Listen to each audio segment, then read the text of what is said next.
Morning, everyone, and welcome to our outdoor survival program. As you know, this week you'll be learning some of the basic information and skills you need to look after yourself independently in the outdoors. These first 2 days will be based here in the classroom, and then we'll be taking a camping trip to put into practice some of the things you've learned. I'm going to start off with the topic of food. And to start with, I'll describe just 2 methods which we'll be putting into practice at our camp, and which make use of natural resources, the steam pit and the bamboo pot.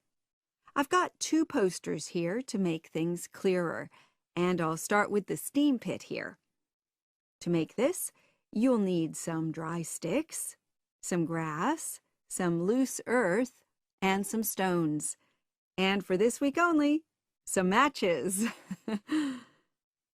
The first thing you do is to dig a shallow pit in the place you've chosen to do your cooking. Let's say about 25 centimeters deep and 30 centimeters wide. Your sticks have to be a bit wider than the pit because you have to put a line of them along the top from one end of the pit to the other.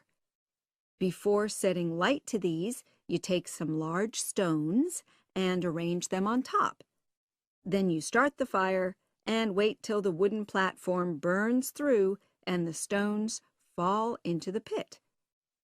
At this point, brush away any pieces of hot ash from the stones. You can use a handful of grass and then take another stick and push it down into the center of the pit, between the stones. After that, you cover the whole pit with a thick layer of grass. And then you can put your food on it, wrapped in more pieces of grass, like parcels. Finally, cover the whole thing with earth. You have to pat it firmly to seal the pit. Then all you have to do is take the stick out and pour a bit of water into the opening that it leaves. It should take about 4 hours for your food to cook, as it cooks slowly in the steam that's created inside the pit. Simple, but effective.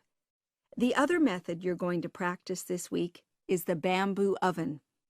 Now, the steam pit is ideal in certain conditions because the heat is below ground level. For example, if there's a strong wind and you're afraid a fire might spread. But when it's safe to have an open fire, you can use the bamboo oven method. You get a length of bamboo, which, as you probably know, is hollow and consists of a number of individual sections with a wall in between. You use a sharp stick to make a hole in each of the dividing walls apart from the end one. Then you lean the bamboo over a fire, with the top propped up by a forked stick and the bottom sitting on the ground. You pour enough water in the top to fill the bottom section, and then light a fire underneath that section to heat the water. Then you put your food inside the top section, and the steam coming up the bamboo through the holes you made cooks it. I'm going to move on now to food itself and talk about some of the wild plants you might cook. I'm going to begin with fungi. That's mushrooms and toadstools. I'm sure you'll be aware that some of these are edible and they're delicious, but some of them are highly poisonous. Now, whether they're poisonous or not, all fungi that you find in the wild should be cooked before eating, because that helps to destroy any compounds in them that might be mildly toxic. But be aware that any amount of cooking won't make poisonous varieties any safer to eat. Unless you can definitely identify a fungus, you should never eat it. It's not worth the risk.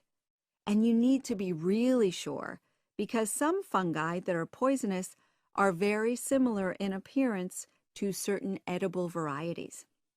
They can easily be mistaken for each other. So, having said all that, fungi are delicious when they're freshly picked, and although they are only moderately nutritious, they do contain minerals which the body needs.